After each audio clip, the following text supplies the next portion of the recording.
wabarakatuh. Waalaikumsalam warahmatullahi wabarakatuh. Alhamdulillahirabbil alamin. Alhamdulillahilladzi arsala rasulahu bil huda wa dinil haq liyudhhirahu 'ala dini kulli wa kafa billahi syahida. Asyhadu an la ilaha illallah wa la syarikalah, asyhadu anna Muhammadan abduhu wa rasuluhu la nabiyya ba'da. Allahumma shalli ala Muhammad wa ala ali Muhammad kama shallaita ala Ibrahim wa ala ali Ibrahim wa barik ala Muhammad wa ala ali Muhammad kama barakta ala Ibrahim wa ala Ibrahim innaka Hamidum Majid. Sahabat pejuang dakwah yang dirahmati Allah Subhanahu wa taala, apa kabar? Alhamdulillah, semoga senantiasa dalam karunia Allah Subhanahu wa taala ya. Baik, selamat datang para pemirsa sekalian di acara bedah buku Bergembira di Jalan Dakwah, karya karangan Ustadz Deden Anjar Hendriansyah dan Ustadz Dwi Budianto. Alhamdulillah kita bersama-sama bisa berkumpul di sini untuk membedah apa sih isi dari buku Bergembira di Jalan Dakwah ini. Tentu sangat penasaran bukan? Saya sendiri juga penasaran apa sih ini, gimana sih caranya kita biar selalu bergembira gitu loh di jalan dakwah ini. Mungkin saya kenalkan sedikit ya biografi penulis buku ini. Yang pertama adalah Ustadz Deden Anjar Hendriansyah. Beliau adalah suami dari Imatul Karomah dan ayah dari Haura Hima Syahida. Aktivitas kesehariannya adalah mengajar dan menulis. Selain itu, pria kelahiran kota Cianjur ini juga menjadi pengasuh pesantren mahasiswi Asma Amanina di Yogyakarta. Sekaligus menjadi anggota pengurus wilayah Ikatan Dai Indonesia atau IKD Yogyakarta. Luar biasa sekali. Kemudian yang penulis kedua ini, Ustadz Dwi Budianto, dilahirkan di hari ke-12 di pertengahan tahun 79. Pada saat ini ia melakoni peran sebagai pengajar di Universitas Negeri Yogyakarta. Mengajar sepertinya sudah menjadi panggilan hidupnya. Selain di kampus, ia juga membersamai anak-anak muda di komunitas ngaji bareng. Yang sekarang ini kita berada di ngaji bareng. Ya. Di komunitas ini sejumlah anak muda dengan beragam minat dan kemampuan berhimpun, mereka menggelar kajian bersama, berkarya bersama, dan berkontribusi bersama-sama untuk umat. Oke, luar biasa sekali ya. Mungkin bisa diceritakan Ustadz, ini mungkin perkenalkan, saya juga Rendra di sini sebagai moderator. Nanti bisa teman-teman yang ada di YouTube, yang ada di Instagram mungkin ya, atau dimanapun Anda berada, silahkan nanti boleh kalau ada pertanyaan mungkin ya, tanggapan mungkin. Dimulai dari mana dulu ini? Ustaz Deden. Oh, Ustaz Deden dulu ya. Ustaz Deden ini inspirasinya gimana? Ustaz? Ya, nggak apa-apa. Sebagai yang muda saya tahu diri lah. Oke, siap. Bagaimana Ustaz ini? Gimana sih ceritanya kok bisa terbit buku ini tuh? Inspirasi siapa sih atau gimana sih ceritanya awalnya? Oke, jadi saya ceritakan sedikit ya berkaitan dengan proses lahirnya buku ini. Ya. Jadi bermula dari sebetulnya obrolan-obrolan ringan ya yang kita adakan di komunitas ngaji bareng. Ya, komunitas ngaji bareng ini adalah kajian pekanan yang kita laksanakan di Omah Ngaji. Tepatnya di sini tempatnya. Oh, di sini ya. Dulu sebelum ada pandemi kita setiap hari Sabtu sore kita kumpul di sini, kita ngaji bareng, kita bahas beberapa persoalan yang pada waktu itu kita merujuk pada kitab yang ditulis oleh Syekh Munir Muhammad Al-Ghadban, kitab At-Tarbiyah Al-Qiyadiyah yang berbicara tentang kepemimpinan Rasulullah SAW. Ya. Dan kebetulan sebagian besar audiens di acara ngaji bareng itu adalah anak-anak muda, para mahasiswa dari berbagai macam kampus. Ya. Dan kita selalu senang ya kalau kehadiran para anak muda ini karena mereka selalu menebarkan aura semangat ya, aura optimis ya. Termasuk juga kegelisahan mereka terkait dengan kondisi keumatan. Dan dari situlah kemudian kita banyak berbincang, ngobrol, dan pada waktu itu Pak Budi ini menyampaikan agar kita nampaknya perlulah punya karya dari apa yang kita bincangkan, kita obrolkan bersama anak-anak muda itu. Nah, maka kemudian kita ikhtiarkanlah untuk menuliskan buku ini yang sebetulnya isinya adalah sebagian besar pengalaman-pengalaman kita semua di dalam melaksanakan aktivitas dakwah itu, sehingga buku ini sebetulnya lebih banyak merangkum ya pengalaman-pengalaman kami di dalam berdakwah, ya. Baik suka maupun dukanya ya. Itu kita tuliskanlah di situ, kira-kira apa yang bisa menjadi bahan renungan kita, apa yang bisa menjadi bahan evaluasi kita bahkan, dan juga barangkali apa yang bisa menjadi tuntunan bagi kita di dalam melaksanakan agenda-agenda dakwah kita. Ya, karena saya kira apa yang kita laksanakan dalam agenda-agenda dakwah itu tentu saja harus kita berikan perhatian ya, meskipun sebagaimana judulnya tidak harus kemudian kita tertekan ya dengan situasi yang kita hadapi dalam dunia dakwah itu. Justru yang harus kita lakukan adalah tetap bergembira di jalan dakwah ini, sebab justru dengan kegembiraan itulah yang akan menyebabkan kita bisa istiqomah di dalam menjalani kegiatan dakwah kita. Saya kira itu sebagai pengantar dari proses lahirnya buku ini ya. Oh baik, jadi ini inspirasinya pertama dari pengalaman dari Ustadz Deden ya? Berdua. Oh, Atau bahkan mungkin sebenarnya itu akumulasi dari seluruh pengalaman teman-teman yang hadir di majelis ngaji bareng. Kita sama-sama kumpul setiap pekan itu, kita ingin belajar dan mencintai Rasulullah SAW. Lalu sekaligus kita ingin belajar tentang bagaimana Rasulullah membentuk orang, bagaimana Rasulullah menyiapkan para sahabat menjadi leader-leader yang berkualitas dan memiliki kapasitas. Nah itu yang pada akhirnya ya sebagaimana kita belajar tentang sirah itu kita bisa bawa kemana-mana. Artinya kehidupan Rasulullah itu spektrumnya amat luas, lalu dia bisa kita bawa ke dakwah, kita bisa bawa ke proses-proses tarbiyah, dan karenanya kita menjadi terkaget-kaget betapa kehidupan Rasulullah itu adalah sebuah model yang layak untuk kita jadikan sebagai teladan.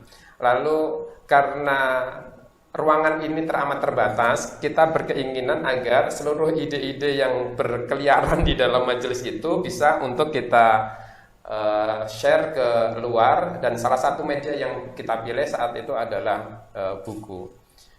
Usia kita itu sangat terbatas, tetapi bagaimana ide dan gagasan itu bisa untuk kita sampaikan lebih panjang dibandingkan dengan usia penulisnya sendiri. Tetapi sebenarnya ini juga bukan pikiran-pikiran bukan pikiran saya, ini bukan pikiran Ustadz Deden saya kira, tetapi ini yang kita temukan dalam proses perkenalan kita dan perbincangan kita bersama-sama itu.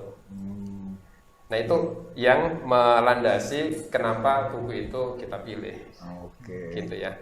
Mungkin nanti kita perlu lanjutkan lagi ya di yang lainnya yang lebih spesifik dan fokus pada bagaimana Rasulullah betul-betul membentuk kepemimpinan para sahabat. Tapi ini bagian dari awalan. Kenapa ini perlu untuk dilakukan? Karena rupa-rupanya kita berhimpun dengan anak-anak muda, dan hampir sebagian besar anak-anak muda ini memiliki kapasitas. Jadi mereka memiliki potensi yang bermacam-macam. Dan sebenarnya di komunitas anak-anak muda ini semua potensi-potensi itu harus kita munculkan, tapi bingkainya sama, yaitu dakwah dan tarbiyah. Bagaimana menyampaikan kebaikan sekaligus membentuk orang, itu betul-betul menjadi spirit dari aktivitas kita sehari-hari. Karena di ngaji bareng, mungkin juga di teman-teman FSR MY juga ada banyak potensi anak-anak muda yang perlu untuk kita himpun ya. Ada di antara mereka yang pintar komik, ada di antara mereka yang pintar desain grafis, ada di antara mereka yang bisa bikin animasi dan sebagainya. Kan eman-eman sekali potensi yang sudah diberikan oleh Allah Subhanahu wa taala itu tidak kita optimalkan untuk kepentingan dakwah. Jadi setiap saat kita menggembleng agar orientasi untuk berdakwah dan mentarbiyah itu betul-betul merasuk dalam diri anak-anak muda itu, lalu seluruh potensinya itu didayakan untuk kepentingan dakwah. Kira-kira gitu ya. Wah, luar biasa sekali ya. Ternyata latar belakang terbitnya buku ini itu luar biasa sekali ya. Jadi ingin mengajak ya, mungkin saya juga sebagai anak muda ya mungkin ya, saya merasa muda juga di sini. Karena saya juga masih kuliah, Ustaz. Saya juga mahasiswa UNY juga. Mahasiswa Ustaz. Oke. masih bingung ini mau apa sih yang bisa kita kerjakan gitu ya. Mungkin jadi dengan buku ini mungkin bisa memberikan gambaran buat kita. Kan kadang bingung nih, apa nih kita ini, oke nah apalagi COVID nih, kita kan bingung mau aktivitas apa ya bisa, terus kadang sempat bingung juga, cuman makan, tidur, bangun, makan, tidur, bangun lagi, kayak Patrick ya. Nah, itu kita kira-kira apa sih yang disuguhkan dalam buku ini, nanti kita apa yang bisa kita kerjakan gitu, kira-kira apa Ustaz nanti yang disuguhkan itu. Jadi saya kira sebagaimana yang disampaikan oleh Pak Budi tadi, bahwa terkadang kita merasa bahwa dakwah itu sesuatu yang asing, bukan sesuatu yang akrab dalam kehidupan kita. Bahkan sebagiannya yang lain menganggap dakwah itu adalah pekerjaan yang tidak terkait dengan diri kita. Ya. Alasannya barangkali sangat beragam ya. Ada yang menganggap bahwa untuk bisa berdakwah itu seseorang harus memiliki keilmuan sampai tingkat tertentu baru boleh berdakwah. Kalau saya ilmunya masih sedikit berarti saya tidak pantaslah untuk berdakwah. Nah, atau ada yang menganggap bahwa dakwah itu hanya ruang sempit saja yang dibatasi oleh podium atau mimbar gitu. Jadi siapa yang dia mampu untuk berbicara di atas mimbar, nah dialah yang berhak untuk berdakwah. Sedangkan orang-orang yang lain yang tidak bisa menyampaikan nasihat-nasihat melalui mimbar itu, mereka menganggap itu bukan menjadi tugas mereka. Nah, saya kira itu yang perlu kita luruskan sejak awal, sebagaimana yang tadi yang disampaikan oleh Pak Budi, bahwa apapun potensi kita, apapun kemampuan kita, sesungguhnya bisa kita kontribusikan di dalam kerja-kerja dakwah itu. Ya, karena memang sebetulnya kalau kita merujuk pada hukum berdakwah itu sendiri, sebetulnya dakwah itu kan satu kewajiban yang melekat pada diri kita sebagaimana kewajiban-kewajiban yang lainnya. Sebagaimana sholat, sebagaimana kita berpuasa dan sebagainya. Jadi setiap kita yang menisbatkan diri kita ini sebagai orang yang beriman, maka seharusnya kesadaran untuk berdakwah itu sebagaimana kita miliki, sebagaimana ketika kita memiliki kesadaran untuk sholat, kesadaran untuk berzakat, kesadaran untuk berpuasa gitu. Memang di kalangan para ulama ada yang berbeda mengenai hukum berdakwah ini, tetapi setidaknya perbedaan itu tetaplah dalam koridor kewajiban. Yang satu kelompok ulama yang menyatakan bahwa dakwah itu hukumnya fardu ain, yang kelompok yang lainnya adalah fardu kifayah, tetapi sama-sama mewajibkan bahwa dakwah itu adalah satu perkara yang wajib. Nah, kalau kita kemudian juga merujuk pada amalan yang dilakukan oleh Rasulullah SAW, ya, di dalam Al-Quran disampaikan di surat Al-Furqan ayat yang ke-27 itu ya. Wa yauma ya'addu dzalimu 'ala yadayhi yaqul ya laitani takhadtu ma'ar rasuli sabila. Kan? Pada hari kiamat nanti ada orang zalim yang menggigit dua tangannya. Para ulama menjelaskan bahwa menggigit dua tangan ini merupakan ekspresi penyesalan. Ya. Lalu kita bertanya-tanya, kenapa orang ini menyesal? Gelo. Dia kecewa. Dia kecewa. Ya. Yaqul, rupanya orang zalim ini mengatakan, ya laitani takhadtu ma'ar rasuli sabila. Andaikan dahulu aku mengikuti jalan Rasul. Ya. Jadi dia kecewa karena dia ketika di dunia berbeda rute yang dia tempuh. Ya. Rasulullah SAW belok kanan misalnya, dia belok kiri. Sehingga yang terjadi ketika di akhirat, dia tidak bertemu dengan Rasulullah SAW di penghujung jalannya. Karena memilih jalan yang berbeda. Andaikan dia dahulu ketika Rasulullah berbelok kanan, dia ikut belok kanan, pasti di ujungnya dia ketemu. Tetapi bagaimana dia akan bertemu kalau Rasulullah berbelok ke kanan, dia berbelok ke kiri. Ya kan? Nah, itulah sisi kekecewaan orang yang diceritakan oleh Allah Subhanahu wa taala ini. Nah, lalu sebetulnya jalan yang ditempuh oleh Rasulullah SAW ini adalah jalan yang seperti apa? Nah, itu dijelaskan kan di dalam Al-Quran oleh Allah Subhanahu wa taala, "Qul hadhihi sabili ad'u ilallahi ala basiratin ana wa manittaba'ani." Ya kan? Katakan wahai Muhammad, inilah jalanku. Ya kan? Jalan yang seperti apa? Ad'u ilallah. Jadi jalan Rasulullah SAW itu adalah jalan dakwah. Ana wa manittaba'ani, aku dan orang-orang yang bersamaku. Jadi Rasulullah SAW dan para sahabat, orang-orang yang beriman, orang-orang soleh, pastilah mereka menapaki jalan dakwah. Nah, maka kalau kita ingin menapaki jalan Rasulullah SAW dengan tujuan untuk bisa bertemu dengan Rasulullah di penghujung jalan nanti, di yaumil akhir, ya maka yang harus kita tapaki ini adalah jalan dakwah. Dengan semua dinamikanya, dengan semua suka dukanya, ya harus kita tempuh jalan ini. Karena tidak ada pilihan bagi kita. Tidak ada pilihan sama sekali bagi kita kecuali kita menapaki jalan dakwah itu. Oleh sebab itu dengan semua persiapan yang kita miliki, ya tentu saja kita mempersiapkan diri untuk menempuhi jalan itu. Nah inilah yang barangkali banyak kita bicarakan juga di dalam buku ini. Jadi dakwah sebenarnya adalah kebutuhan kita. Betul. Ya. Nah, karena dia menjadi kebutuhan kita, menurut saya anak-anak muda, orang tua, anak-anak kecil harus memiliki orientasi terkait dengan dakwah ini dalam dirinya. Nah, tadi dijelaskan sama Ustaz Deden kalau jangan sampai makna dakwah itu hanya dipersempit sebatas pada mimbar dan panggung saja. Karena menurut saya kita perlu untuk memaknai dakwah itu memperluas medan kebaikan di tengah masyarakat sekaligus mempersempit ruang-ruang keburukan dan kemaksiatan di tengah masyarakat. Nah, karena dia berada di tengah masyarakat, maka masyarakat itu medannya kan sangat luas. Di lapangan basket tentu tidak ada mimbar. Betul. Di lapangan futsal tidak ada mimbar, tetapi kebaikan harus luas di lapangan basket dan keburukan di lapangan basket harus menyempit. Di ruang-ruang kuliah mungkin sangat terbatas mimbar, tetapi di ruang kuliah harus luas kebaikannya dan keburukannya harus sempit. Itu artinya sebenarnya setiap kita itu harus memiliki orientasi di dalam berdakwah, dalam pengertian tadi kita memperluas ruang kebaikan dan mempersempit bilik-bilik kemaksiatan di sekitar kita. Dan dengan cara seperti itu menurut saya sekali lagi setiap kita bisa melakukan dan memang harus melakukan konteks dakwah itu dalam pengertian yang tadi ya, memperluas kebaikan-kebaikan di tengah masyarakat dan mempersempit ruang-ruang keburukan dan kemaksiatan di tengah masyarakat.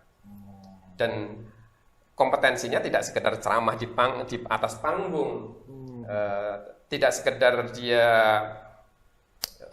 berceramah di atas mimbar-mimbar. Ada banyak kemampuan yang bisa diberikan. Misalnya contoh sederhana saja, ketika masa-masa pandemik seperti ini ada anak-anak yang aktivitasnya terbatasi berada di dalam rumah, tentu mereka membutuhkan bacaan-bacaan yang bergizi dan berkualitas. Sekarang siapa anak-anak muda kita yang terpanggil untuk menyediakan bacaan-bacaan yang berkualitas di tengah masyarakat kita, di tengah situasi seperti ini gitu. Ini kan keterpanggilan yang bisa untuk disambut oleh anak-anak muda yang memiliki kapasitas. Kalau misalnya dia hanya punya satu kompetensi, padahal dibutuhkan banyak kompetensi yang lainnya, yang harus kita lakukan adalah berkolaborasi dengan banyak orang. Jadi seperti tadi disampaikan, dengan demikian kebutuhan untuk memperluas kebaikan dan mempersempit ruang-ruang keburukan itu menjadi tugas kita. Karena dia menjadi tugas kita, maka dakwah itu adalah kebutuhan kita. Nah, sekarang apa yang disampaikan oleh Al-Quran nanti bisa dilihat di dalam tulisan-tulisan di buku ini. Karena dia menjadi kebutuhan, apa alasan kenapa kita harus berdakwah itu? Yang pertama adalah ma'dziratan ila rabbikum, kata Al-Quran, supaya kelak kita punya jawaban di hadapan Allah Subhanahu wa taala. Kalau di tengah masyarakat itu yang terjadi malah sebaliknya, keburukan dan kemaksiatan itu meluas sementara kebaikan itu menyempit, maka Allah akan memintai pertanggungjawaban dari kita. Kenapa bisa begitu? Kenapa keburukan menjadi luas dan kebaikan semakin menyempit? Apa yang sudah kamu lakukan? Ditanya ya nanti. Nah, kita ditanya. Nah, kalau kita tidak memiliki ikhtiar apapun untuk melakukan itu, tidak ada tugas-tugas dakwah yang bisa kita lakukan, usaha-usaha sekecil apapun yang bisa untuk kita lakukan, maka bagaimana kita kelak akan memberikan jawaban di hadapan Allah Subhanahu wa taala? Maka alasan pertama sebenarnya sangat individual menurut saya, ma'dziratan ila rabbikum, supaya kita kelak punya jawaban di hadapan Allah Subhanahu wa taala. Masing-masing kita tinggal di lingkungan yang berbeda-beda. Masing-masing kita punya komunitas yang berbeda-beda. Setiap kita punya medan kerja yang berbeda-beda. Nah, sekarang kalau ditanya apa yang sudah kamu lakukan di medan kerja sekecil-kecilnya itu dalam diri kita itu, tentu kita harus punya jawaban kelak. Nah, jawaban-jawaban itu berupa kerja-kerja dakwah kita. Dan dalam konteks kita kerja dakwah itu memang kita tidak pernah dibebani hasil kan ya. Kita hanya dimintai untuk bekerja itu. Saya kira itu yang pertama, alasannya adalah alasan individual. Kalau kita saat ini lemah, tidak bersemangat di dalam kerja-kerja dakwah itu, di lingkungan kita, di lingkungan keluarga kita, di lingkungan sekolah kita, di lingkungan kampus kita, di lingkungan kerja kita, di komplek RT RW kita itu, kita tidak memiliki agenda-agenda itu, ingatlah satu hal, mahdziratan ila rabbikum. Karena kita membutuhkan jawaban di hadapan Allah SWT kelak. Itu yang pertama. Yang kedua, Al-Quran mengatakan la'allahum yattaqun, supaya orang-orang itu menjadi bertakwa. Siapa tahu dengan usaha dan ikhtiar-ikhtiar kita itu ada beberapa orang atau banyak orang yang nantinya akan menjadi jauh lebih bertakwa dan lebih taat kepada Allah Subhanahu wa taala. Nah, dua alasan itu menurut saya yang penting. Satu alasan individual, yang satu alasan sosiologis gitu. Bagaimana kebaikan itu bisa semakin meluas dan keburukan semakin menyempit. Sekali lagi, saya kira ini panggilan buat kita semuanya ya, anak-anak muda gitu. Karena ruang futsal saya kira butuh kebaikan yang makin luas dan kemaksiatan yang semakin menyempit. Gitu. Jadi tidak sekedar di mimbar. Kalau mimbar kita sedang membatasi karena mimbar itu hanya ruang kecil dari seluruh komponen di tengah masyarakat kita. Di luar mimbar itu ada kehidupan lain gitu yang juga harus kita sentuh dengan kebaikan. Kira-kira gitu ya. Dua alasan itu yang saya kira penting untuk kita miliki. Ma'dziratan ila rabbikum, supaya kita punya jawaban di hadapan Allah SWT. Yang kedua, kita ingin memperbaiki masyarakat ini bersama-sama bareng-bareng dengan seluruh kemampuan dan kapasitas yang sudah diberikan oleh Allah SWT. Buku ini menurut saya tidak lahir dari dua orang. Ada banyak orang yang bekerja di dalamnya. Yang ada di atas panggung ditaruh di depan cover. Tetapi sebenarnya di balik cover ini ada banyak orang yang bekerja, yang keseluruhannya tidak bisa diwakili di kata pengantar untuk disebutkan. Ada mereka yang bekerja di desain grafis cover, ada yang menata isi, ada yang bikin ilustrasi, ada yang menuliskannya, ada yang mengkritik dan memberikan masukan. Banyak sekali gitu. Ada yang mencetak. Dari semua ini hanya satu kerja saja, sebuah buku gitu. Sementara kebaikan membutuhkan kerja-kerja yang lainnya, yang jauh lebih luas dan banyak. Gitu ya. Baik, luar biasa sekali ya. Mungkin ada pertanyaan atau sudah ada belum? Sudah masuk belum? Atau ada yang mau langsung ada yang pesan buku ini? Oh iya. Oke. Jadi menarik sekali ya Ustaz, ternyata dakwah itu tadi saya menangkap ya tidak sekedar di atas mimbar, kemudian ternyata tugas itu adalah kebutuhan kita sendiri. Ya. Berarti kita harus semangat dong dalam mencarinya. Ya. Ya. Kadang itu kita juga terkendala sama lingkungan juga Ustaz. Jadi kadang kita kalau misalnya gabung sama yang baik-baik nanti dikira pilih-pilih teman atau gimana, terus kemudian kita dikira eksklusif atau gimana, biasanya dikira anak langitan apa gimana, kadang itu menjadi hambatan kita. Aduh, nanti aku dikira eksklusif atau gimana. Itu kira-kira gimana tipsnya dari Ustaz Nur? Bisa Deden lagi. Ya. Gimana Ustaz? Ini Pak Budi lebih ahli dalam hal ini.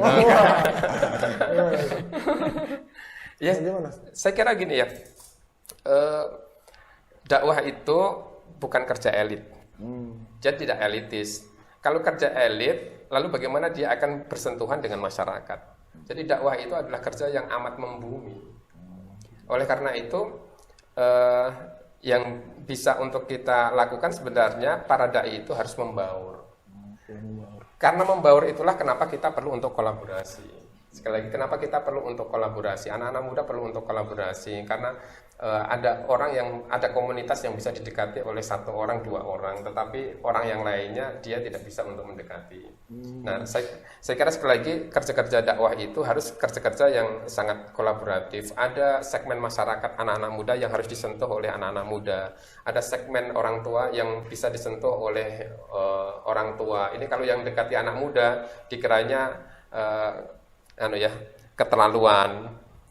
kurang ajar gitu karena gayanya dia Iya, makanya. itu bocah kok nakal temen gitu. Jadi sekira kolaborasi menjadi satu hal yang penting untuk kita lakukan. Itulah sebabnya menurut saya yang dilakukan oleh para sahabat itu senantiasa turun ke bawah. Dakwah itu karena dia merangkul, maka tentu ada yang dirangkul, bukan malah semakin menjauh. Dia harus semakin dekat dengan semua segmen orang. Kenapa? Para dai senantiasa punya anggapan bahwa setiap orang itu bukan sebuah titik. Dia adalah koma. Seburuk apapun seseorang, pasti dia memiliki masa depan untuk baik. Jadi yang ada dalam persepsi dan pandangan seorang dai adalah sikap yang optimis untuk memandang orang. Satu, dia tidak terbebani oleh hasil. Dia hanya diminta untuk melaksanakan, menunaikan tugas-tugas dakwah itu dengan sebaik-baiknya.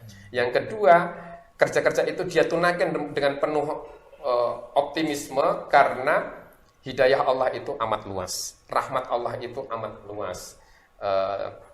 Sementara yang dia lakukan sekedar mendekatkan dakwah ini kepada setiap orang.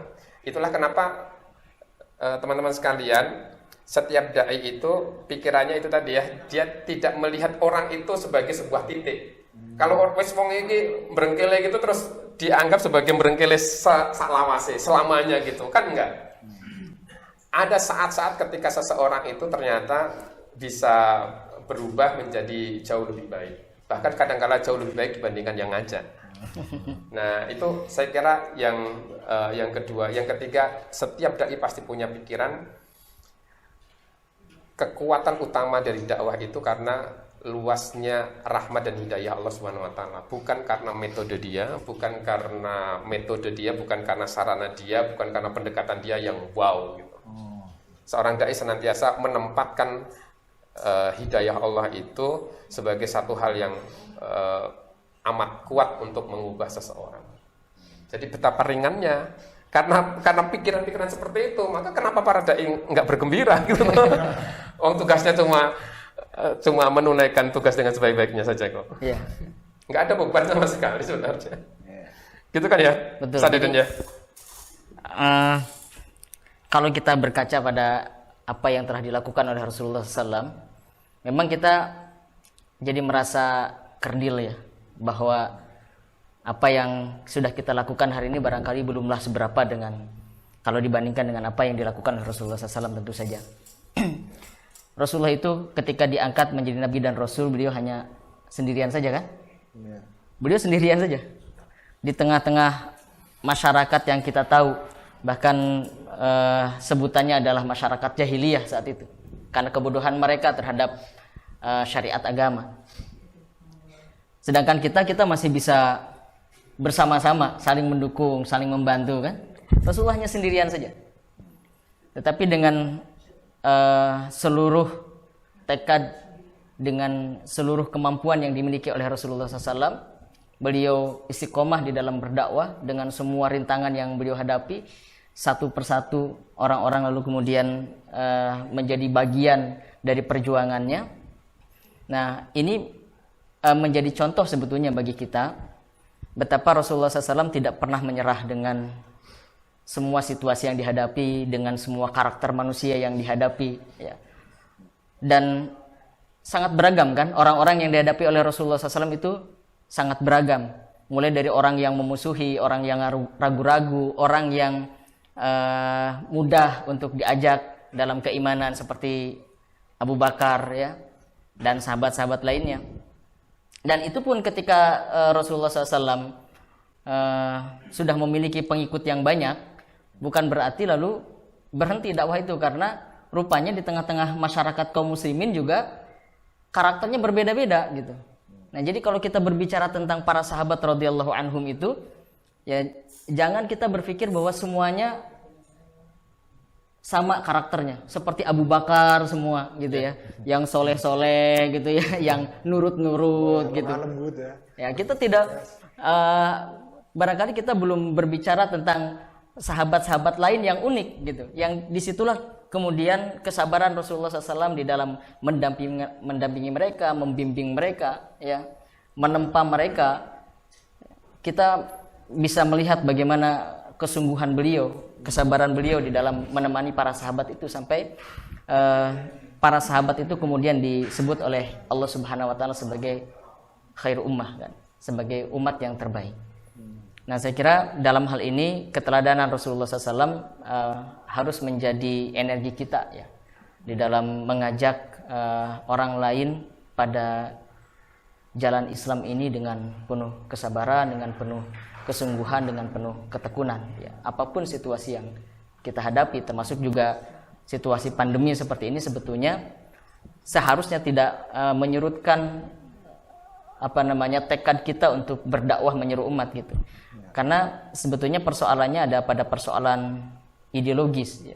Jadi kalau semangat kita itu kuat, ya, kita ini orang yang punya komitmen, maka persoalan pandemi ini sebetulnya kan hanya menjadi persoalan teknis saja yang pada akhirnya sangat mudah untuk diselesaikan. Ya, kalau Pak Budi sering menyampaikan jangan sampai kita mati gaya dalam situasi seperti ini, gitu. Ada banyak hal yang bisa kita lakukan, banyak sekali hal yang bisa kita lakukan. Bahkan mungkin jangan-jangan bisa lebih banyak daripada hari-hari biasanya, karena tantangannya ada, lalu kemudian kita terdorong untuk bisa menjawab tantangan-tantangan itu, gitu. Dan mungkin juga jangan sampai kita memaknai bahwa dakwah itu hanya di dalam majelis-majelis saja. Begitu pandemi menerpa kita, seakan-akan dakwah mati, seakan-akan medan amal itu tidak lagi bisa untuk kita hidupkan. Ngaji bareng tiba-tiba seakan-akan mati, gitu. Lalu kita mempersempit maknanya lagi bahwa dakwah sudah nggak bisa bergerak apa-apa lagi, gitu. Yang sebelumnya ada banyak orang yang berkumpul, tiba-tiba yang berkumpul hanya kamera, handycam, sama lighting, gitu. Padahal sebenarnya ini jamaah lighting dan kamera. Lighting dan kamera. Padahal sebenarnya di mana kita berpijak, disitulah dakwah harus tumbuh. Ya. Jadi di mana kita berpijak, disitulah dakwah harus tumbuh. Dan menurut saya pandemik mengajari kita sekali lagi di mana kita berpijak, dakwah harus kita tumbuhkan dengan sebaik-baiknya. Bukankah ketika kita menjadi orang tua, kita perlu dakwah dan tarbiyah di dalam rumah? Anak-anak kita yang hari-hari ini mereka tidak lagi bisa di asrama, mereka harus pulang ke rumah. Kalau di asrama mereka dibiasakan dengan hal-hal yang baik, kita tidak punya tugas untuk membangunkan mereka, karena yang membangunkan mereka adalah musyrif dan musyrifah. Tiba-tiba mereka berada di rumah. Lalu kadang-kala orang tua ingin beres saja, tinggal terima beres saja. Ketika anaknya sudah hafal sekian juz dari Al-Quran, lalu pulang ke rumah, tiba-tiba orang tua kaget karena kalau subuh masih harus membangunkan. Loh, ini gimana ini wong hafid Quran kok masih mau dibangunkan? Bukankah itu adalah medan dakwah dan tarbiyah dari orang tua untuk anak? Gitu loh.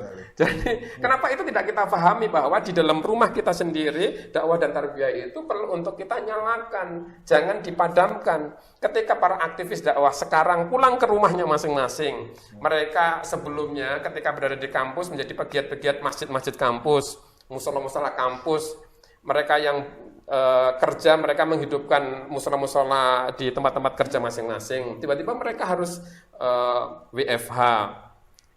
Lalu kok seakan-akan mati gaya. Loh, aku sore dakwah saiki gitu. Loh, kok bisa begitu? Bukankah orang tua kita itu bagian dari objek dakwah yang saudara-saudara kita, dan setiap orang kita menjadi pegiat dakwah, tetapi kadang-kadang kita juga menjadi objek dari dakwah itu sendiri, karena setiap kita itu tadi ya, medan kebaikan harus kita perluas, medan keburukan harus kita persempit. Di rumah kita juga begitu rumusnya, medan kebaikan di rumah itu harus kita perluas, medan keburukannya harus kita persempit dimanapun kita berada. Dan itu memperlihatkan bahwa kita sebetulnya harus terpanggil untuk menunaikan kerja-kerja dakwah itu dengan sebaik-baiknya. Jadi para ibu harus punya orientasi dakwah dan tarbiyah yang baik. Bagi siapa? Bagi anggota keluarganya, bagi suaminya, bagi anak-anaknya. Demikian pula para suami harus memiliki orientasi dakwah dan tarbiyah dengan sebaik-baiknya. Para pemimpin di tempat-tempat kerja harus punya orientasi dakwah dan tarbiyah dengan sebaik-baiknya. Dalam pengertian tadi ya, kalau kita maknai dakwah itu dengan kerja-kerja yang luas tadi, mempersempit keburukan dan memperluas kebaikan. Di tengah masyarakat kita juga begitu sama. Di tengah RT kita, RW kita juga harus memiliki kesadaran yang sama untuk hal itu.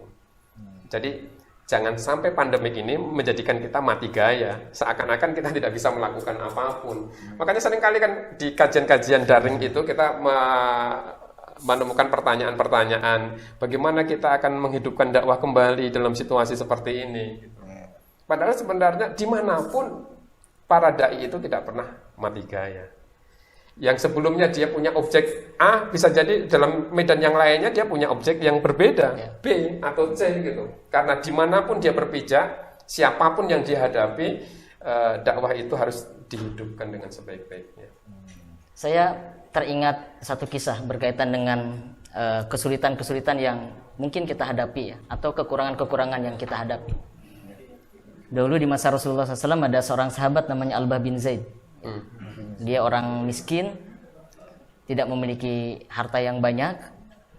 Satu saat Rasulullah SAW menyeru para sahabat untuk bersedekah di dalam rangka membiayai pasukan yang akan diberangkatkan menuju Tabuk. Ya, perlu biaya yang besar. Maka menyambut seruan Rasulullah SAW itu, para sahabat yang memiliki harta berbondong-bondong untuk memberikan hartanya. Ada Abu Bakar, Umar bin Khattab, Utsman bin Affan, Abdurrahman bin Auf. Mereka memang orang-orang yang memiliki harta ya. Tapi di sisi lain ada Albah bin Zaid yang melihat dari kejauhan dengan pandangan yang nanar gitu ya. Karena dia tidak bisa memberikan apapun. Ya, dia pulang ke rumah, dia lihat rumahnya tidak ada yang bisa diberikan. Ya. Maka Kere sempurna. Itu membuat dia gelisah ya. Dia membuat dia gelisah. Bahkan sampai malam hari dia tidak bisa tidur. Dia berpikir ketika orang lain bisa melakukan amal kebaikan, dia tidak bisa. Ketika orang lain barangkali bisa mendapatkan pahala dari kebaikannya, dia tidak mendapatkan apapun. Itu membuat dia gelisah. Ya, sampai akhirnya di ujung kegelisahan itu, di malam hari dia berdoa kepada Allah Subhanahu wa taala dan mengatakan bahwa dirinya bersedekah dengan kehormatannya. Dirinya bersedekah dengan kehormatannya. Ya Allah, Engkau Maha tahu aku adalah orang yang tidak memiliki apapun.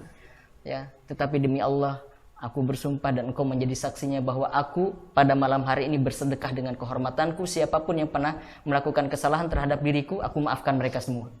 Hanya itu yang bisa dia berikan. Barangkali nampaknya sederhana, sangat sepele ketika Umar bin Khattab menyerahkan setengah dari hartanya, Abu Bakar menyerahkan seluruh hartanya, sedangkan Albah bin Zaid hanya bersedekah dengan memaafkan orang-orang yang pernah menyakiti dirinya. Tapi esok harinya, kira-kira di antara semua sahabat yang bersedekah itu, siapa yang sedekahnya oleh Allah Subhanahu wa taala disebutkan secara langsung bahwa sedekahnya diterima oleh Allah? Albah bin Zaid. Ya kan, ketika Rasulullah SAW berkumpul bersama para sahabatnya, kemudian Rasulullah bertanya, siapa di antara kalian yang tadi malam bersedekah dengan kehormatannya? Albah tidak cukup percaya diri untuk mengangkat tangan, jangan-jangan yang lain, karena dia menganggap hanya dirinya yang tahu dengan Allah Subhanahu wa taala, sedangkan Rasul tidak tahu. Tetapi kenapa tiba-tiba saja Rasulullah bertanya tentang itu? Sampai akhirnya Rasulullah mendatangi Albah bin Zaid dan mengatakan, selamat berbahagialah wahai Albah, karena Allah telah menerima sedekah. Jadi apa yang terjadi pada Albah ini? Saya teringat dengan hadis Rasulullah SAW. Beliau mengatakan, lan yashba mu'minun min khairin hatta muntahahul jannah. Tidak akan pernah merasa kenyang seorang mukmin itu dari berbuat baik sampai dirinya sampai di surga. Gitu. Jadi hadis ini mengatakan seorang mukmin itu tidak akan pernah merasa kenyang, atau dalam ungkapan yang lain selalu rakus dengan kebaikan. Tidak merasa kenyang itu kan rakus ya. Rakus dengan kebaikan, sehingga dia selalu punya cara dan mencari jalan bagaimana caranya dia melakukan kebaikan, bahkan barangkali dengan hal yang dianggap sangat sederhana gitu. Di dalam buku ini saya menuliskan satu judul kuasa doa itu ya. Itu saya terinspirasi dari masuk Islamnya Umar bin Khattab. Ya. Di dalam Sirah Nabawiyah kan tidak diceritakan bagaimana persentuhan Rasulullah SAW dengan Rasulullah secara langsung begitu. Yang ada adalah permusuhan. Tetapi bahwa Rasulullah mendatangi Umar bin Khattab lalu mendakwahinya kan itu tidak diceritakan di dalam Sirah Nabawiyah. Tetapi yang diceritakan hanyalah saat-saat ketika Umar bin Khattab masuk Islam. Dan pada saat itu Khabbab bin Arth menyampaikan kepada Umar bin Khattab bahwa sebelumnya Rasulullah sudah berdoa kepada Allah,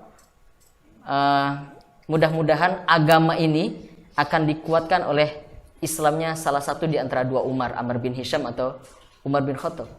Jadi bahkan hanya dengan doa yang kadang-kadang barangkali bagi sebagian orang dianggap sepele gitu. Ketika kita tidak memiliki daya apapun ya sebagai dai gitu ya, kita merasa lemah, kita merasa tidak berdaya dalam situasi yang sangat menghimpit kita, ya. Tetapi ikatan hati kita dengan dakwah itu tidak hilang gitu.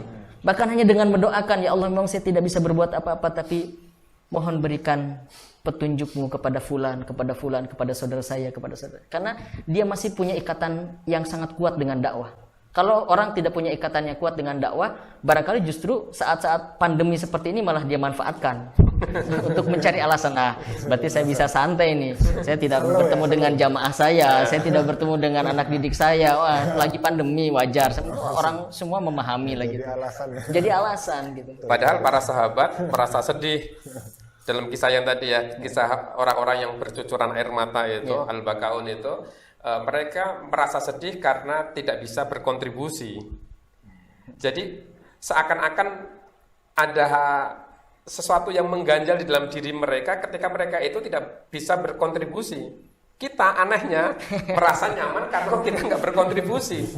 Semestinya kalau kita menyadari bahwa dakwah itu adalah kebutuhan kita, ketika kita tidak bisa berkontribusi di dalamnya, itu mendatangkan kesedihan di dalam diri kita. Dan para sahabat rupa-rupanya mereka merasa sedih ketika mereka tidak bisa berkontribusi.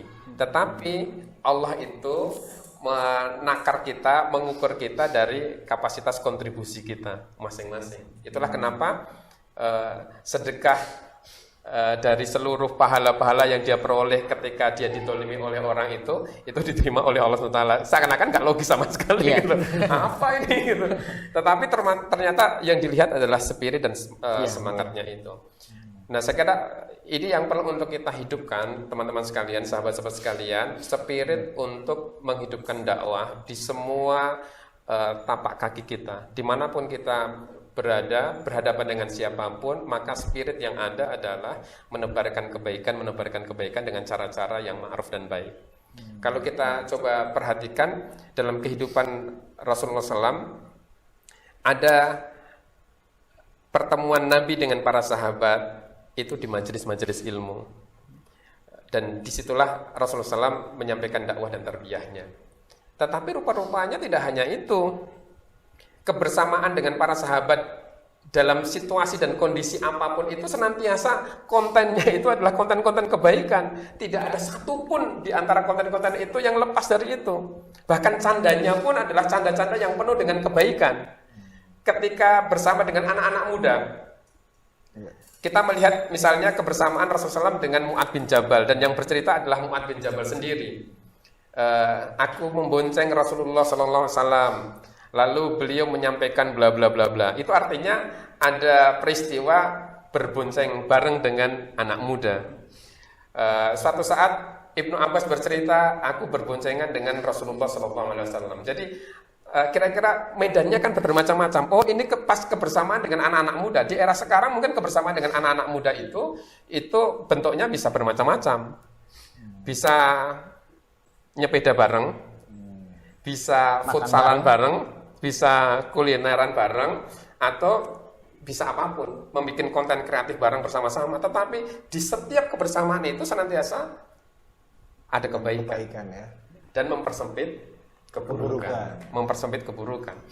Nah, itu bersama dengan anak-anak muda. Nanti kita akan melihat bagaimana Rasulullah SAW mendatangi sahabat di tempat kerjanya. Salah satu di antaranya adalah Zahir bin Harm. Zahir bin Harm itu orang kampung yang kalau datang ke tempat Nabi sangat jarang karena jaraknya. Tetapi Rasulullah sangat cinta betul dengan Zahir bin Harm ini. Wajahnya nggak terlalu cukup menawan. Kalau di sini siapa nggak tahu ini? Aduh, ini ganteng semua Pak ini. Kang Kahar. Jadi wajahnya tidak terlalu cukup menawan. Tetapi Rasulullah sangat cinta betul dengan Zahir bin Harm. Kalau dia datang ke tempat Nabi, dia akan bawa oleh-oleh. Kalau Zahir pulang ke kampungnya, dia akan diberi oleh-oleh oleh Rasulullah SAW. Suatu saat Zahir sebelum pulang itu dia ke pasar karena berdagang. Lalu apa yang dilakukan oleh Rasulullah SAW? Dia datangi Zahir. Dari belakang dipeluknya Zahir. Karena ada orang yang memeluk dari belakang, Zahir ini merasa, ini siapa ini, lepaskan gitu. Lalu kata Nabi SAW, siapa di antara kalian yang mau membeli hamba ini? Ayo, siapa? Begitu mendengar suara yang memeluknya itu adalah suara yang amat dia segani, amat dia hormati, dan amat dia cintai, yaitu Rasulullah SAW. Alih-alih meronta, yang dilakukan adalah mengurangi dan mengendorkan kekuatan rontaan itu, lalu dia coba untuk merapatkan punggungnya ke dada Rasulullah SAW. Kata Nabi SAW, siapa yang mau membeli ini orang? Ayo, siapa yang mau membeli? Kata Zahir, ya Rasul, mana ada orang yang mau untuk membeliku? Kalau toh aku mau dijual, pasti hargaku sangat murah. Hargaku amat murah. Wah, aku itu wajahku juga pas-pasan. Jadi hargaku amat murah. Kita perhatikan apa kata Rasulullah. Sementara engkau wahai Zahir sesungguhnya amat mahal di hadapan Allah Subhanahu wa taala. Kontennya aja konten kebaikan. Dia menumbuhkan spirit dalam diri Zahir bin Harm. Mungkin kamu dianggap lemah oleh banyak orang, kamu dianggap hina oleh banyak orang, tetapi sesungguhnya kamu amat berharga di hadapan Allah Subhanahu wa taala. Pertemuannya di mana? Bukan di mimbar loh ya. Bukan di tengah majelis gitu. Bukan di atas panggung, tapi pertemuannya di pasar. Itu artinya dalam situasi kita saat ini, kita itu bisa memperluas medan dakwah dan tarbiyah itu di banyak tempat. Ya itu tadi yang saya sampaikan gitu. Di rumah, kita berhadapan dengan anak-anak kok. Ketika dia ngerjakan tugas-tugas daring itu, lalu dia merasa, ayah, males, aku capek gitu. Bukankah ada ruang untuk berdakwah di situ? Akan ada ruang untuk mentarbiyah anak-anak kita di situ gitu. Ketika anak-anak merasa malas berhadapan dengan guru virtualnya itu yang amat berjarak, lalu diminta untuk segera berpakaian yang rapi, mereka enggan. Bukankah ada ruang untuk mentarbiyah mereka tentang adab berhadapan dengan guru meskipun itu berlangsung secara virtual. Jadi sebenarnya jangan sampai sekali lagi kita mati gaya di tengah situasi dan medan apapun. Kita akan mengingat juga sebenarnya Rasulullah SAW berhadapan dengan banyak medan dan kondisi juga. Ada saat-saat ketika dakwah itu diterima dengan baik. Ada saat-saat ketika berhadapan dengan Abu Bakar, Sa'ad bin Abi Waqqas atau yang lainnya, dakwah diterima dengan baik, bahkan cepat gitu. Tetapi kan ada saat-saat ketika dakwah itu ditentang habis-habisan, dikibulin, dicaci maki, diboikot. Berapa tahun kemarin dalam pembahasan kita dengan bareng? 3 tahun bayangkan.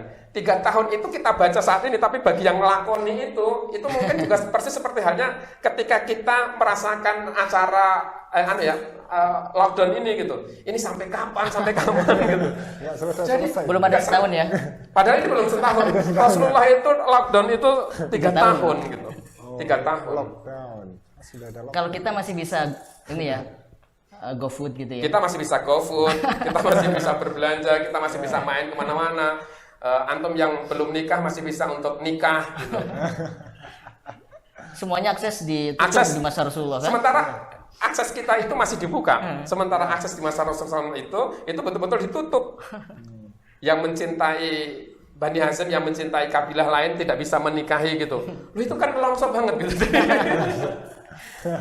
Dan teman-teman itu kan nggak akses dibuka lebar-lebar gitu. Hanya memang nyalinya aja yang belum. Nah, jadi dalam situasi seperti itu, dakwah tetap berlanjut gitu. Ketika ke Taif dimusuhi, itu tetap saja ya sudahlah. Maka karena tidak terbebani oleh hasil itu, Allah memberikan kemuliaan karena kita menampaki jalannya, bukan karena kita mencapai hasilnya. Maka ketika dilempari batu itu, Nabi lalu menyampaikan illam takun ghadbanan fala ubali. Fala ubali. Selagi Allah tidak murka kepadaku, fala ubali. Prek, luah gitu. Enggak masalah. Libas semuanya. Oh, enggak masalah gitu. Jadi mentalnya itu mental yang tidak tertekan sama sekali gitu. Fala ubali gitu. Bahwa bersedih iya, tetapi itu tidak menjadikan kita itu ngelokro, putus asa, lalu tiba-tiba down, tidak memiliki harapan dan spirit lagi gitu. Jadi makanya yang kita usung adalah bergembiralah di jalan dakwah ini. Bergembiralah di jalan dakwah ini. Bergembira ketika kita menyambut seruannya, bergembira ketika kita menunaikan tugas-tugasnya, dan kelak kita akan bergembira ketika Allah Subhanahu wa taala memberikan seluruh kemuliaan dan anugerahnya. Disitulah kita perlu untuk senantiasa punya spirit dan pikiran bahwa kita harus bergembira di jalan dakwah ini. Loh, ini kebaikan kok. Kalau ini kebaikan, kenapa kita merasa nelongso banget gitu? Jadi kita semestinya bergembira bahwa kita itu didekatkan dengan kebaikan aja, itu sudah karunia dari Allah Subhanahu wa taala. Kita bisa berketaatan saja, itu sudah kebaikan dari Allah Subhanahu wa taala. Lalu kenapa kita mendapatkan karunia yang demikian sangat besar itu, didekatkan dengan komunitas kebaikan, dibimbing untuk ke arah kebaikan, dikondisikan untuk senantiasa berbuat kebaikan. Kenapa kita nggak bergembira? Malas-malasan ya. Kenapa kita malas-malasan gitu? Begitu teman-teman diaktifkan di FSRMY misalnya gitu, itu kan karunia dari Allah yang luar biasa. Itu luar biasa. Ada banyak orang yang tidak didekatkan oleh Allah kok. Begitu Allah mendekatkan kita, itu adalah karunia dari Allah SWT, dan kita harus bergembira. Jadi belum apa-apa saja, kita itu didekatkan dengan orang baik saja, kita itu mesti gembira gitu. Apalagi bisa berketaatan. Gitu. Makanya wajah para dai itu semestinya ya wajah-wajah gembira-gembira aja. Seakan-akan nggak punya masalah gitu. Bukan berarti nggak punya masalah, padahal masalahnya banyak gitu. Banyak benar ya. Tapi para dai itu senantiasa memperluas kapasitasnya setiap saat. Makanya saya pernah sampaikan gitu. Kita itu bukan manusia flash disk 128 megabyte. Semestinya kita itu kapasitasnya lebih luas. Kalau kita itu manusia di era sekarang kok kita menjadi manusia 128 MB, itu kita nggak akan bisa menampung banyak beban dan masalah. Begitu kita menampung banyak beban dan masalah, kita akan gampang uwer-uwer gitu. Kita langsung loadingnya berantakan gitu. Oleh karena itu kapasitas kita harus luas, jiwa kita harus luas, kita harus lapang dada dengan banyak hal, dan untuk itu kita perlu tarbiyah. Diri para dai sendiri butuh ditarbiyah. Gitu. Begitu para dai itu mengabaikan proses-proses tarbiyah, maka dia akan kemakan, dia akan habis, gitu ya. Jangan sampai kita menjadi seperti lilin itu ya. Kita menerangi banyak orang, tetapi kita sendiri mengabaikan diri kita. Bahan bakar kita harus terus kita nyalakan, kita isi terus menerus. Nah gitu. Saya kira di antara kegembiraan kita di dalam dakwah ini ya, salah satu alasannya kan sebagaimana yang disampaikan oleh Allah Subhanahu wa taala, kuntum khairu ummatin ukhrijat lin-nasi ta'muruna bil ma'ruf wa tanhauna 'anil munkar wa tu'minuna billah. Jadi kita ini menjadi umat yang terbaik karena dua hal. Yang pertama dakwah, yang kedua adalah keimanan kita. Dan menariknya di dalam ayat ini kata dakwah itu didahulukan daripada kata iman. Kemudian para mufasir menjelaskan kenapa demikian, kenapa tidak iman dulu baru dakwah. Seharusnya secara logika kan beriman dulu baru berdakwah gitu. Nah, tetapi ini untuk menegaskan kepada kita bahwa ya, dakwah itu menjadi ciri khas dari umatnya Nabi Muhammad SAW yang itu tidak diberikan kepada umat sebelumnya. Ya, umat sebelumnya tidak diwajibkan untuk berdakwah, tetapi umat Islam ini dia dimuliakan oleh Allah Subhanahu Wa Taala, dijadikan umat yang terbaik itu adalah karena dakwah. Kalau beriman, umat-umat Nabi yang lain juga beriman, tetapi dakwah adalah kekhususan yang Allah berikan kepada umat Nabi Muhammad SAW. Nah, seharusnya kita menjadi bahagia, menjadi bergembira kita karena kita mendapatkan tugas dakwah itu yang bisa menjadikan kita ini sebagai umat yang terbaik, sebagai manusia yang terbaik, sebagai individu pribadi yang baik. Ya. Adapun kesulitan-kesulitan di dalam jalan dakwah tentu saja itu sebuah kemestian, satu aksioma, sebuah kepastian. Kita tidak berdakwah aja ada susah kok. tantangannya. Mau dakwah susah, nggak dakwah susah gitu. Susah. Mendingan berdakwah ya. Mendingan berdakwah. Kesusahannya dalam kemuliaan gitu. Dan sebetulnya ini kan tentang cara pandang kita. Ya. Pak Budi sering sekali menjelaskan ya tentang misalnya makna kegagalan gitu ya. Apa itu makna kegagalan ya? Apa Pak Budi? Gagal. Gimana itu gagal? Nanti bisa ditanyakan lah ya, bisa jadi salah satu bahan pertanyaan apa makna kegagalan menurut Pak Budi gitu. Nah, ini kan berkaitan dengan cara pandang kita. Jadi kalau kita mampu untuk bisa merespon semua kesulitan-kesulitan, tantangan-tantangan kita itu dengan respon yang terbaik, maka insya Allah itu akan justru menjadi kelezatan. Ya, dulu guru-guru kita sering menasihatkan kepada kita agar kita itu bisa nataladzadzu bimata'ibid dakwah gitu. Agar bisa merasakan kelezatan-kelezatan di dalam lelahnya berdakwah itu. Jadi capeknya, kecewanya, apalagi sakitnya, lelahnya dan semuanya itu harusnya bisa kita rasakan sebagai sebuah kelezatan tersendiri.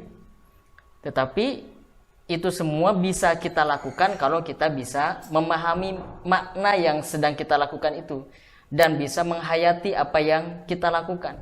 Dalam hal ini dakwah, kita memahami dakwah itu, apa keutamaannya, fadilahnya di sisi Allah Subhanahu Wa Taala, bagaimana Allah telah memberikan janji, Rasulullah juga memberikan janji bagi orang-orang yang istiqomah di dalam perjuangan dakwah dan sebagainya.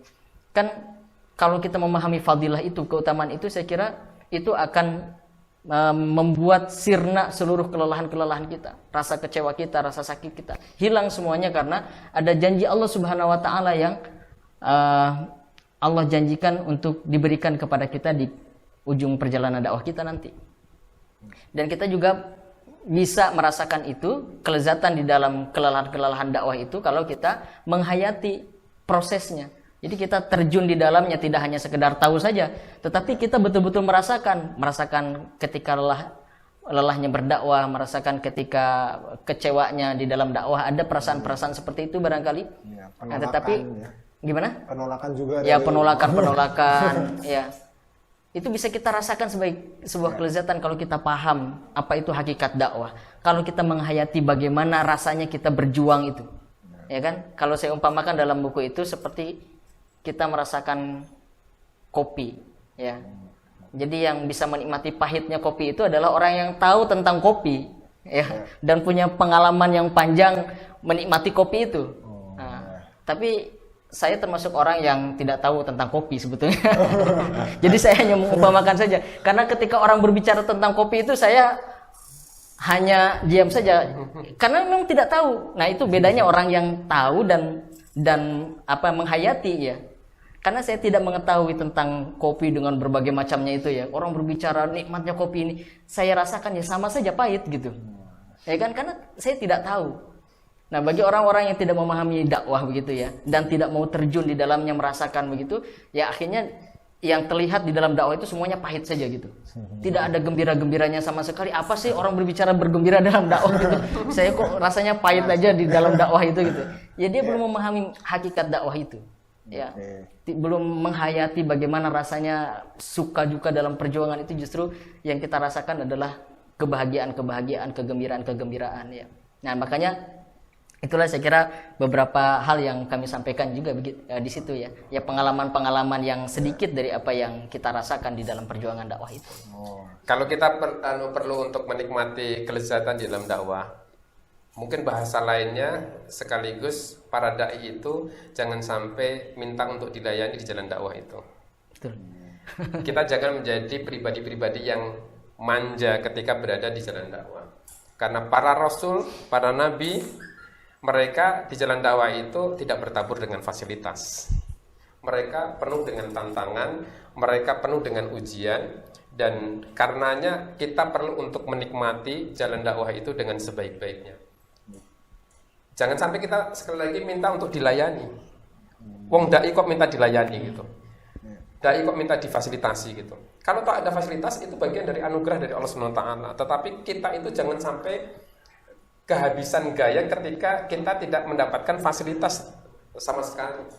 Ada saat-saat ketika kita itu menapaki seruan-seruan dakwah itu, panggilan-panggilan untuk berdakwah itu dengan kesadaran ada banyak keutamaan Allah Subhanahu wa taala di dalamnya.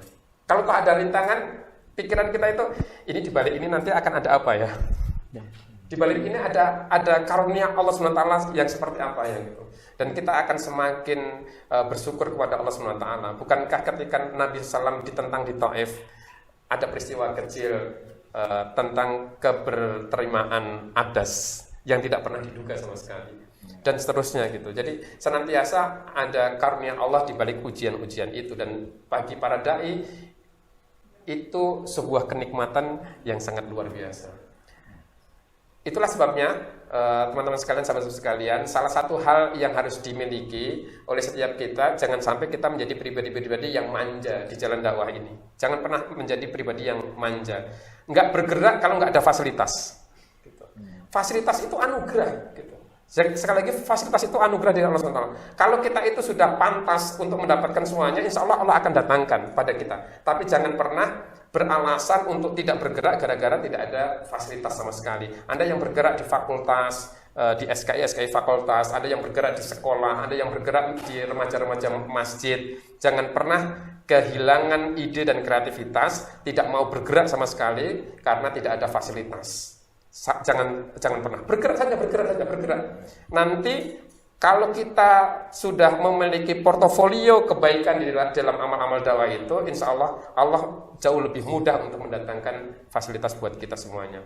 Kemarin saya ceritakan buat teman-teman bagaimana di suatu Ramadan, ini kisah tentang Pak A.R. Fakhrudin. Bagaimana suatu saat beliau terjadwal untuk memberikan kultum subuh di Masjid UMY. Tetapi rupa-rupanya hari itu sopir yang semestinya menjemput Pak AR berhalangan untuk menjemput. Karena satu hal tidak bisa untuk menjemput. Panitia bingung ini gimana? Ya sudah, sekarang ditunda aja. Jadwal Pak AR kita tukar, kita tunda untuk waktu yang lain. Bagaimana cara menghubunginya? Di era itu nggak ada handphone sama sekali. Maka panitia, mahasiswa itu datang ke tempatnya Pak AR, ke dalamnya Pak AR dengan bersepeda, dikayuhnya dari jarak yang sangat jauh itu. Padahal Pak AR di rumah sudah siap-siap. Jam 3:30 pagi itu sudah siap untuk dijemput. Tetapi rupa-rupanya yang datang mahasiswa. Pak AR sudah siap-siap untuk berangkat gitu. Yuk kita berangkat. Mohon maaf Pak AR, jadwal untuk kultum subuh kita tunda karena sopir yang semestinya menjemput tidak bisa datang untuk menjemput Pak AR gitu. Jenengan nitih nopo?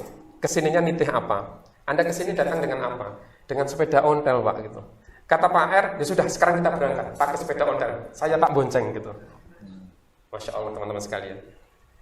Ketua PP Muhammadiyah naik sepeda ontel untuk ngisi kultum subuh yang jarak dari rumahnya amat jauh itu. Naik sepeda ontel, pagi-pagi lagi gitu. Jadi pagi-pagi lagi gitu. Enggak gaya, tidak manja gitu. Karena kemuliaan Allah itu dihamparkan dalam situasi-situasi seperti itu gitu. Para dai itu sedang meraup keberkahan dari Allah SWT, bukan sedang menikmati taburan fasilitas. Nah, saya kira itu penting untuk kita miliki teman-teman sekalian. Di tengah situasi seperti ini jangan sampai mati gaya. Yang kedua, jangan sampai kita menjadi anak-anak muda yang manja. kita harus menghidupkan dakwah ini dengan sebaik-baiknya di tengah situasi yang mungkin amat terbatas, tetapi gerak-gerak dakwah sama sekali tidak pernah terbatas.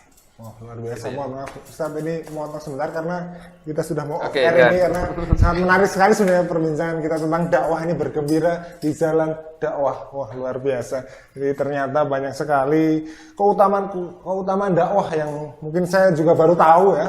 Saya juga baru tahu, luar biasa. Jadi terima kasih banyak kepada Ustadz Deden dan Ustadz Wibudi. Ya. Luar biasa. Terima kasih sudah berkenan untuk membersamai dalam bedah buku tentang bergembira di jalan dakwah ini.